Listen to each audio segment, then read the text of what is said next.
Hi friends, ಇವತ್ತು ನಾನು ಸೌತೆಕಾಯಿ ಅವಲಕ್ಕಿ ರೆಸಿಪಿ ತೋರಿಸ್ತಾ ಇದ್ದೀನಿ. ಮೊದಲಿಗೆ ನಾನು 2 ದೊಡ್ಡ ಸೌತೆಕಾಯಿನ ಈ ಥರ ಹೆರೆದಿಟ್ಕೊಂಡಿದ್ದೀನಿ. ಈಗ ಇದರಲ್ಲಿ ಪೇಪರ್ ಅವಲಕ್ಕಿಯನ್ನು ಹಾಕ್ತಾ ಇದ್ದೀನಿ. ಫ್ರೆಂಡ್ಸ್, ಈಗ ಇದಕ್ಕೆ ನಾನು ಪೇಪರ್ ಅವಲಕ್ಕಿ ಹಾಕ್ತಾ ಇದ್ದೀನಿ. ಫ್ರೆಂಡ್ಸ್, ಈ ಅವಲಕ್ಕಿಗೆ ನೀರು ಹಾಕೋ ಅವಶ್ಯಕತೆ ಇರೋದಿಲ್ಲ, ಯಾಕಂದರೆ ಸೌತೆಕಾಯಲ್ಲೇ ಬಹಳ ನೀರು ಇರುತ್ತಲ್ಲ, ಅದರಲ್ಲೇ ಈ ಅವಲಕ್ಕಿ ಮೆತ್ತಗಾಗಿಬಿಡುತ್ತೆ. ಇದನ್ನು ಒಂದು 5 ನಿಮಿಷ ಹೀಗೆ ಇಟ್ಕೊಳ್ಬೇಕು. ಫ್ರೆಂಡ್ಸ್, ಈಗ ಒಂದು ಮಿಕ್ಸಿ ಜಾರಿಗೆ ಹಸಿ ಕೊಬ್ಬರಿ ತೊಗೊಂಡಿದ್ದೀನಿ ಮತ್ತು ಮೆಣಸಿನಕಾಯಿ, ಸ್ವಲ್ಪ ಕೊತ್ತಂಬರಿ, ಬ್ಲ್ಯಾಕ್ ಸಾಲ್ಟ್ ತೊಗೊಂಡಿದ್ದೀನಿ, ರುಚಿಗೆ ತಕ್ಕಷ್ಟು ಉಪ್ಪು.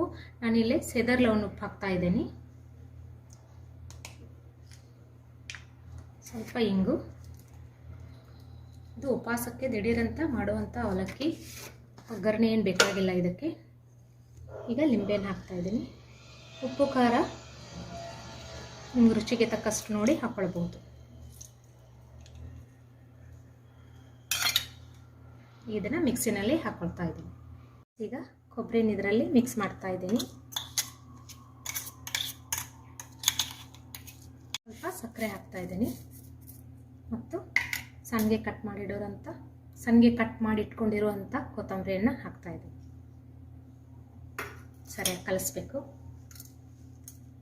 ಫ್ರೆಂಡ್ಸ್, ಈಗ ಸೌತೆಕಾಯಿ ಅವಲಕ್ಕಿ ರೆಡಿಯಾಗಿದೆ.